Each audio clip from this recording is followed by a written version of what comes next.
হে আমার প্রিয় পুত্র, আজ 3 রাত যাবত আমি স্বপ্ন দেখতেছি, আল্লাহ পাক একই স্বপ্ন দেখাচ্ছে, আমি তোমাকে জবাই করছি, আমি তোমাকে কোরবানি করছি।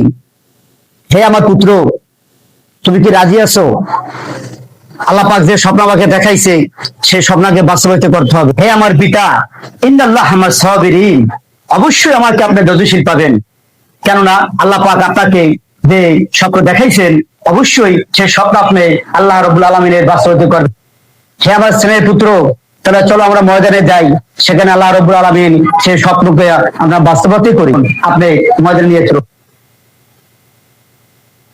হে আমার ছেলে, আল্লাহ পাক আমাকে স্বপ্ন দেখাইছে, আমি তোমাকে তার রাস্তায় কোরবানি করি। তুমি কি রাজি আছো? হ্যাঁ, স্বপ্নে দেখছেন বলে জবাই করবেন? আমার বলা বলে জবাই করতে আইছে, কত বড় সাহস ওর! ওর দিমুখিটা ও আমার আইছে জবাই করতে, ও আমার জবাই করবে। তোর সম্পত্তি দিয়ে আমার বঞ্চিত করতে চাস? হ্যাঁ, খেয়ে কি তুই জবাই করতে আইছিস? ওর স্বপ্ন দেখছি, তুই কি স্বপ্ন দেখছো? তাই ওর দিমুখি তখন পাইছি, হল তোমারে পাইছি। ওরে ভোলা, ওরে আল্লাহ রে, আমার পোলাটা মারিয়ে লাগবে রে। আলার ভালা, তুই আয় বাড়িতে আয়, তোর জবাই মুখ করাইতে আছি। তোর এক জবাই মুই করবো দাঁড়া, তুই মোরে জবাই করতে আইছো? আবার মুই স্বপ্নে দেখছি তোরে মুই জবাই করি সারমাইজটা। আলার তুই ঘরে আয়। আলার ভালো স্বপ্নে দেখছে, কত বড় সাহস, স্বপ্নে দেখছে মোরে জবাই করতে আছে। তোর এক আতুর দিয়ে তাই যা, তোর মাথা ভেঙে গেলাম একবারে, ফাজিল কোথায়।